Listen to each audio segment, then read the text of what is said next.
Ladies and gentlemen, my name is Coffee Break, and welcome back to the SKMC ProCast edition, where I am bringing you game number 2 between SKMC, who is spawning on the top right side here on ESO Cloud Kingdom, and EGPuma spawning on the lower left-hand side as the Blue Terran.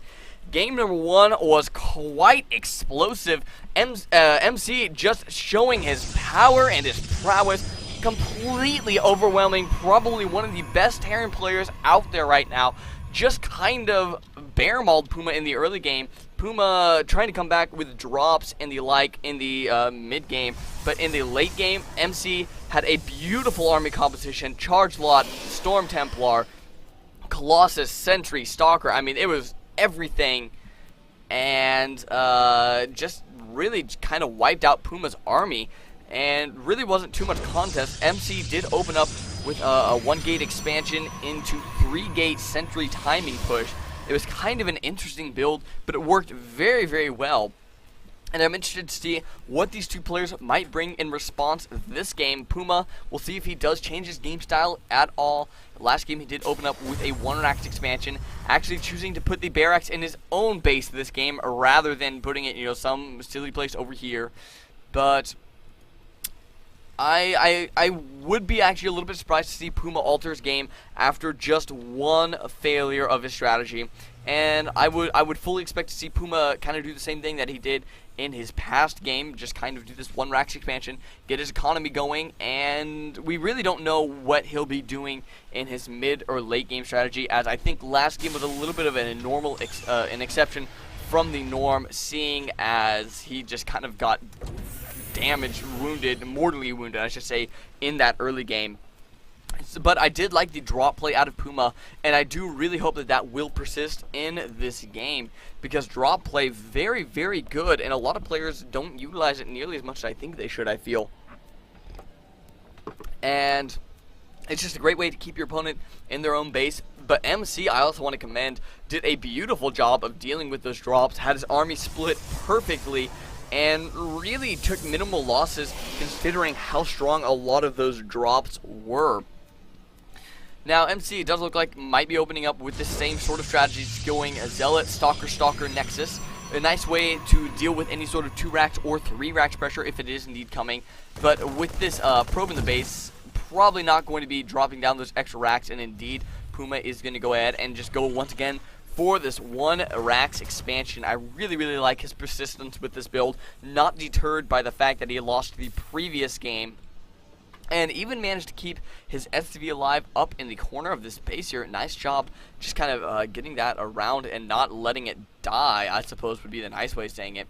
And I love how also Puma is, MC, splitting his Zealot and his Stalker, scattering around both sides of the map, looking for any suspicious activity, any proxy raxes.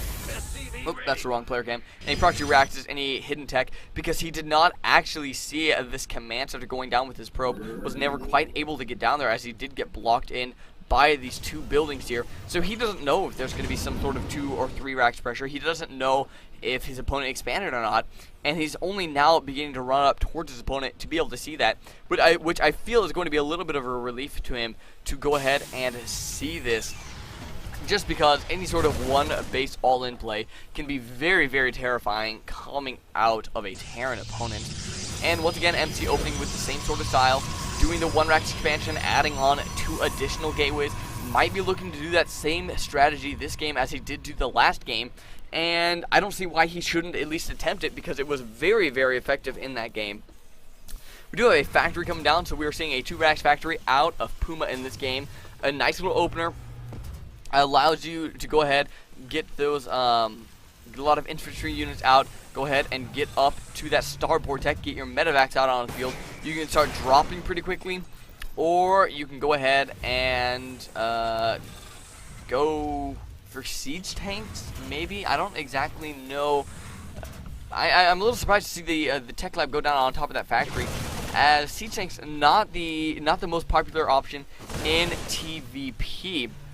But I don't see any reason why Puma might not go for it, and indeed he is going for that siege tank and the siege tech.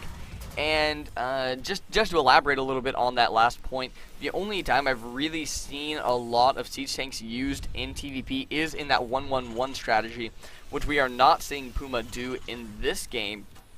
And for those of you who do not know, Puma is actually the pretty much the creator of that 1-1-1, not the Destiny Cloudfist in general. I mean, he wasn't obviously the first one to ever do one barracks, one factory, and one starport, but he was the one to really perfect it, get that down to a science, and it is a very terrifying push for a Protoss player to hold against. It does look like MC is going to be trying the same style again. Has 5 sentries down here, has a couple zealots, a couple stalkers sitting around to go ahead and get ready for this push. The sentries made pretty early on going to have quite a bit of energy on them once this battle does indeed come. A few zealots being warped in here, and again, just sitting back on 3 gates, getting that robotics facility up and coming just now. However, with these 2 siege tanks on the high ground, this could actually be a really nice counter to this strategy, and I'm almost wondering if this is exactly what Puma was thinking would be happening. And it looks like MC might just be going for it. Takes 3 volleys on him, only doing a little bit of damage to 1 Marine, and he's actually in kind of a bad position to engage now. The Zealots on half health. That's really, really bad for kind of a fragile push like this. These sentries not really able to tank the damage like the Zealots are, and that makes up a pretty good bulk of his forces. And with that damage, MC actually just going to fall back home. Does not feel like he can push that with those 2 siege tanks on the high ground. Good strategy by Puma to not let MC's push do that same damage here, and it's almost like he knew it was coming this game. I'm not actually completely surprised, as MC is a little bit of a one-build horse sometimes. Just does not like doing a lot of different things. Ooh, and those siege tanks are sieged up. 1 stalker might go down. Oh gosh, getting out with 2 health. Kind of a close call there for him. In response, we do see MC laying down extra gateways. Gonna go ahead, start getting Immortals out, getting his Colossus onto the field. I know Colossus definitely the favored unit for Protoss, that favorite high-tech unit for Protoss in Protoss vs. Terran, which is perfectly acceptable.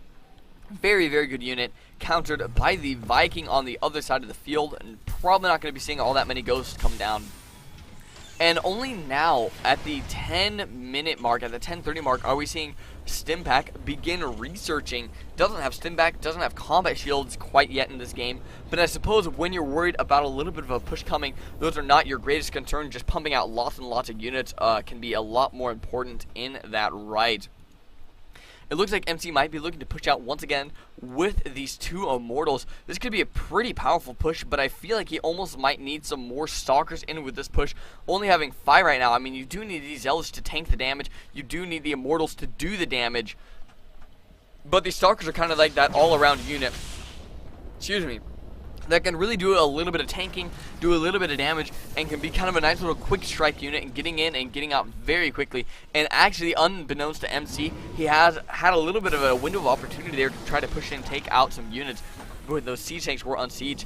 But with the number of Marines in this force, and oh my goodness, actually a double medevac drop, peeling off some of those Marines and Marauders from that force, I'm going to go ahead and go up probably to the main base here as their current vector. Of attack. MC might find himself in quite a bit of trouble, as there is actually nothing up here to defend with. Just a couple of Colossus coming out on the field, rally down to the bottom side of the map. It does look like we have a few units. It looks like those were supposed to actually tank the fire, but oh gosh, we're just going to get into the tank fire range first. In fact, these Zealots are going to be in the tank fire range first, so those Zealots will take the brunt of the attack, which is a nice little strategy. MC trying to push in here, but not focus firing those tanks. Really needs to get up on top of those tanks, because they're doing so much damage to his entire army. He's losing a lot of his Zealots to those tanks before finally getting up to those. In the meantime, we do have this double medevac drop coming into the main base, and once again, there's absolutely nothing here to defend against that. And back over on the home front, Puma, it looks like he is just going to hold out against this. It's going to be kind of a close call, as he only has a couple of Marauders and Marines left to defend against those Stalkers and Zealots. But it does look like Puma is in that main base, picking up by accident. Might be getting a little bit jumpy, losing a pylon, not going to be able to get that last Colossus out, and actually losing power to a couple gateways as well. MC really losing his reproduction capabilities, and there's the GG by MC, just not able to hold on after losing all of his gateways and his robotics. A very close matchup in that game. This double medevac drop really winning it out for Puma. What a beautiful execution in that right. And look back home, Puma having decent forces left considering that attack that MC did mount. And I really feel like MC's killing point there was not going for some of those siege tanks, not even trying to get up on those siege tanks. And let me check real fast, see if his Colossus had extended thermal lance. And I don't know, actually. I can't find a... I'm going to go ahead and back this up real fast, just because I'm curious. In the meantime, if you have not already, please go to coffeebreak.blogspot.com. That is coffeebreak with a 0.blogspot.com. And indeed, those Colossus did have thermal lance, so they could have at least tried getting up on top of those tanks to fire on those. But that is where I'm blogging about becoming an amateur caster. So if you're looking to stream, or if you're looking to become a commentator, that's a great place to look and see what some of the difficulties are, just to kind of get a feel for how it all works. And I also blog a little bit about the state of the game, just a little bit about current strategies, how to counter them, and other little tips and tricks that might help you younger players out there. With that, I'm going to go on to game number 3. Puma rallying back in number 2 here to tie the series up 1-1. This is a best-of-5 series, so plenty more action, at least 2 more games coming your way. So until next time, this is Coffee Break, signing out.